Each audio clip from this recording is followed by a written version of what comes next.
ሰላም ጤና ይስጥልን ውድ የሪፖርተር ቤተሰቦች እንደምን አላችሁልን? የመረጃ ሰዓታችን ተጀምሯል። ቀዳሚ ወደ ሆነው መረጃ ስናልፍ የአዲስ አበባ ከተማ ሰላምና ጸጥታ አስተዳደር ቢሮ ከ90 እስከ 100 ሺህ ብር የሚጠይቁ ህገወጥ ጫኝና አውራጆችን ስለማገዱ በመረጃ ሰዓታችን የምንመለከት ይሆናል። አብራችሁን ከቆያችሁ አርሶ አደሮች የቲማቲም ማሳቸው ወደ በጋ ስንዴ እንዲቀይሩ መገደዳቸውን ሰምተናል። በመረጃ ሰዓታችን የምንቃኘው ቀዳሚው ርዕሰ ጉዳይ ነው። ወደ ቀጣይ የዜና ምንጫችን ስናልፍ መቀሌ የሚገኙ 3 የነዳጅ ማደያዎች የድጎማ ስርዓት ተግባራዊ ስለመደረጉም የምናስቃኛችሁ ይሆናል። አብራችሁን ከቆያችሁ እነዚህን መረጃዎች ታደምጣላችሁ። ይህ ሪፖርተር ነው። መልካም ጊዜ።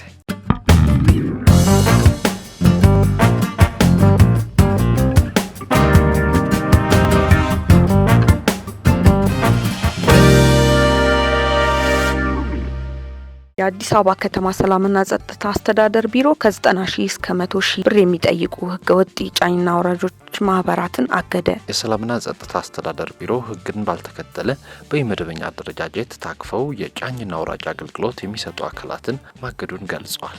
የታገዱትም 577 ህገወጥ ጫኝና አውራጅ ማህበራት ናቸው ብሏል። በአዲስ አበባ ከተማ አስተዳደር ሰላምና ጸጥታ ቢሮ በመደበኛ አደረጃጀት ታቅፈው የጫኝና አውራጅ አገልግሎት በመስጠት ስራ ላይ በመሰማራት ነዋሪውን ላልተገባ እንግልት የሚዳርጉና ልዩ ልዩ የመብት ጥሰቶችን የሚፈጽሙ አካላት ላይ ከህብረተሰቡ በሚደረገው ጥቆማ መሰረት በዘላቂነት አጥፊዎች ላይ ህግን የተከተሉ እርምጃዎችን ሲወስድ መቆየቱን የቢሮ ኃላፊ ወይዘሮ ሊዲያ ግርማ ተናግረዋል። የከተማ አስተዳደሩ ሰላምና ጸጥታ አስተዳደር ቢሮ ከህብረተሰቡ በተደጋጋሚ በሚደርሰው ጥቆማ መሰረት በከተማው የስራ ዕድል ፈጠራ ቢሮ በኩል የአሰራር ደንብና መመሪያ ተከትለው ያልተደራጁ 577 ህገወጥ ማህበራትም ባደረገው ክትትል የለየ መሆኑን የጠቀሱት የቢሮ ኃላፊ ወይዘሮ ሊዲያ ግርማ ናቸው። በአጠቃላይ 6953 አባላቶች ያሉት መሆናቸውን በጥናት በማረጋገጥ እንዲታገዱ አድርገናል ብለዋል። እነዚህ በኢመደበኛነት የተደራጁ አባላት የሚሰጡት አገልግሎት በህብረተሰቡ ዘንድ እየፈጠረ ያለውን ቅሬታና አመኔታ መሰረት በማድረግ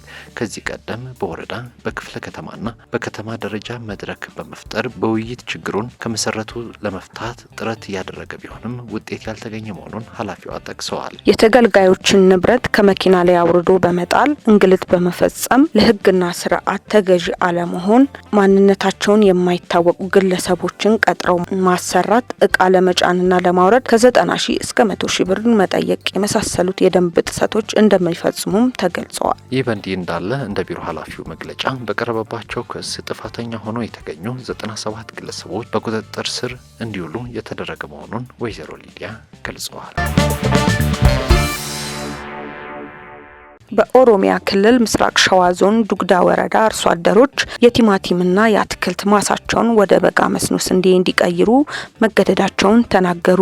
ስማቸው እንዳይገለጽ የፈለጉ አንድ አርሶ አደር ለሪፖርተር እንደተናገሩት በወረዳው ቲማቲም፣ ሽንኩርትና ፍራፍሬ ማምረት ተከልክለዋል። በዚህም ሳቢያ የአትክልትና ፍራፍሬ አቅርቦት ችግር በመኖሩ የዋጋ መናር መከሰቱን ገልጸው በቅርቡ የቲማቲም ዋጋ ጣሪያ የነካው ያልተጠበቀ ዝናብ እንዳለ ሆኖ የበጋ ስንዴ መዝራት ግዴታ መሆኑ አንዱ ምክንያት ነው ብለዋል። በዱግዳ ወረዳ መቂ ዙሪያ አትክልትና ፍራፍሬ ማምረትን ተከልክሎ እንደነበር የገለጹት አርሶ አደሩ ተክለው የተገኙትም እንደተነቀለባቸውና የታሰሩም ጭምር መኖራቸውን ለሪፖርተር ተናግረዋል። በወረዳውና በአካባቢው ስንዴ መዝራት ግዴታ መሆኑን ከተቆጣጣሪዎች ተደብቀው ቲማቲም የተከሉትም ወቅቱን ባልጠበቀ ዝናብ ምክንያት እንደወደመባቸው ገልጸዋል። በዚህ ወረዳ ከተቆጣጣሪዎች ተደብቀው ተዘርቶ የነበረው ማሳ ከ40 እስከ 60 ሄክታር የሚገመት እንደነበር፣ የቲማቲምም ምርቱ በረዶ በቀላቀለ ዝናብና ጎርፍ ሳቢያ ከጥቅም ውጪ መሆኑን አስረድተዋል። በማስገደድ ስንዴ ለምን ታዘራላችሁ ለሚለው ጥያቄ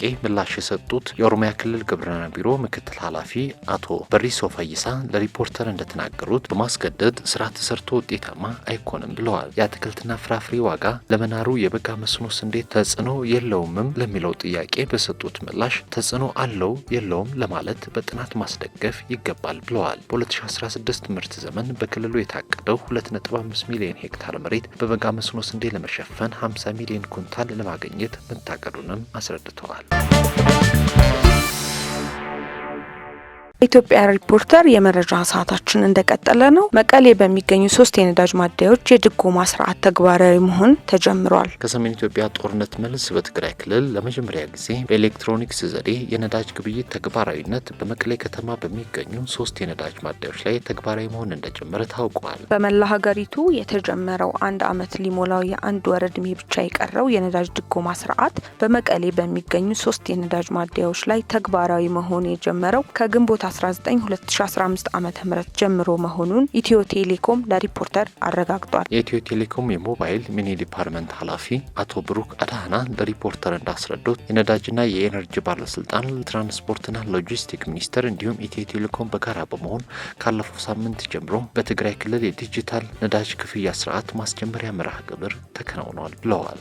ከግንቦት 19 ቀን 2015 ዓ.ም በትግራይ ክልል 13 ተደጓሚ ተሽከርካሪዎችን በመነሻነት ወደ ድጎማ እንዲገቡ መደረጉን የታወቀ ሲሆን እንዲሁም በመቀሌ ከተማ የሚገኙ 3 የነዳጅ ማደያዎች የታለመለትን የነዳጅ ድጎማ ስርዓት ለማስጀመር ተመዝግበው በሁለቱ ላይ አገልግሎት ተጀምሯል ብለዋል። እስከ ማክሰኞ ግንቦት 22 ቀን 2015 ዓ.ም ድረስ 52 የሚሆኑ ተሽከርካሪዎች 100 ሺህ ሊትር የሚጠጋ የነዳጅ ግብይት እንዳከናወኑ አቶ ብሩክ አስታውቀዋል።